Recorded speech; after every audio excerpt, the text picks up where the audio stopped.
Hello and welcome to the Intentional Brief, your weekly video update on the one big thing in cybersecurity news for middle market companies, their investors, and management teams. I'm your host, Shay Colson, managing partner at Intentional Cybersecurity, and you can find us online at intentionalcyber.com. Today is Monday, November 25th, and it's Thanksgiving week here in the US, so I would encourage us all to temper productivity expectations accordingly, both this week and as we head into the holiday end of year season. But we're going to start that tomorrow, because today we're going to talk about the news that is coming out around a threat actor known as Scattered Spider and what that means for the future threats of our organization. So first, let me start by acknowledging that most of the cyber news last week was again dominated by the Chinese hacking group known as Salt Typhoon and their threat against the U.S. telecom providers, with the chairman of the Senate Intelligence Committee telling the Washington Post that this was, quote, the worst telecom hack in our nation's history by far, unquote. And while the NSA director wants the industry to disclose more around this attack, and reports are indicating that President Biden actually brought this up in person with President Xi when they met in Peru last week, we have already covered the implications for that hack here. And I think there's another bit of news that deserves a little bit more of our attention this week, and that is related to something else we've covered on an episode here back in September entitled "The Kids Are Not All Right." That episode was, of course, about Scattered Spider, a group that has now seen 5 of its members charged by the U.S. Department of Justice last week. And these 5 men, they're all men, are ranging in age between 20 and 25, and they're from Western countries, U.S., U.K., Scotland. Reporter Brian Krebs has a good write-up on their group and the history of the group and the way that they work, so I would refer you over to his site for the details. But here's what you need to know from a defensive perspective.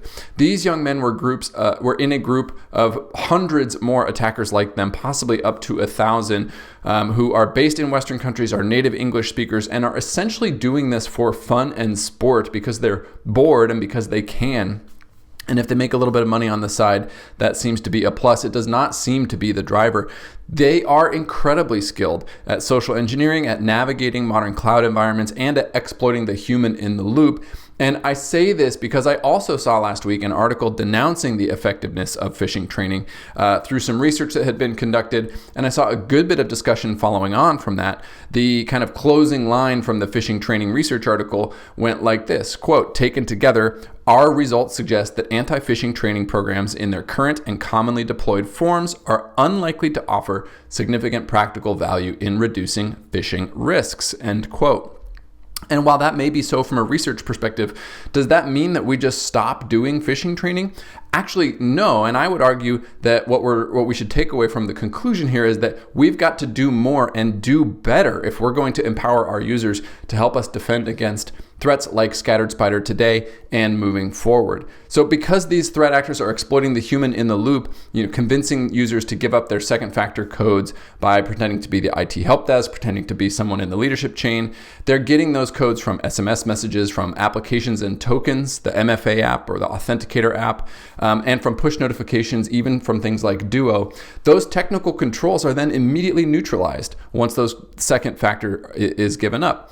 And so while I can see and I can hear some of the more technical folks in the audience kind of piping up at this point around phishing resistant MFA, and then that would prevent the breach from happening, the piece here is that we have to be honest with ourselves about the status of deployment of these phish-resistant second factors. Again, those for whom we're getting up to speed on this technology, phish-resistant second factors are things like YubiKeys, things like biometric, like Apple's fingerprint or Face ID, the Windows Hello biometric screen, or an X509 certificate on an endpoint. The reality is most of our enterprises are lagging significantly in deploying those capabilities. And if we do have them, it's unlikely that they're centralized, standardized, and on all of the things we need to authenticate to. So as a result, until we are fully passwordless and can count on those technical controls to combat this threat, we've really got to find a way to lift our people up and give them both the awareness, help them understand what they should expect from our systems and our procedures, and then encourage them to report when something just doesn't feel right or when it doesn't go the way that we told them that it would. Only then are we going to have a fighting chance against these sort of attacks. I think the other thing to note here is that these continued, if slow, efforts from the Department of Justice, FBI, and their partners to bring consequences to these threat actors is a very real plus. particularly for those who are based here in the US. This deterrent effect is real, and it's my hope that by introducing this friction, this risk, this threat for the attackers, that these folks find a way to use their powers for good and not just for evil.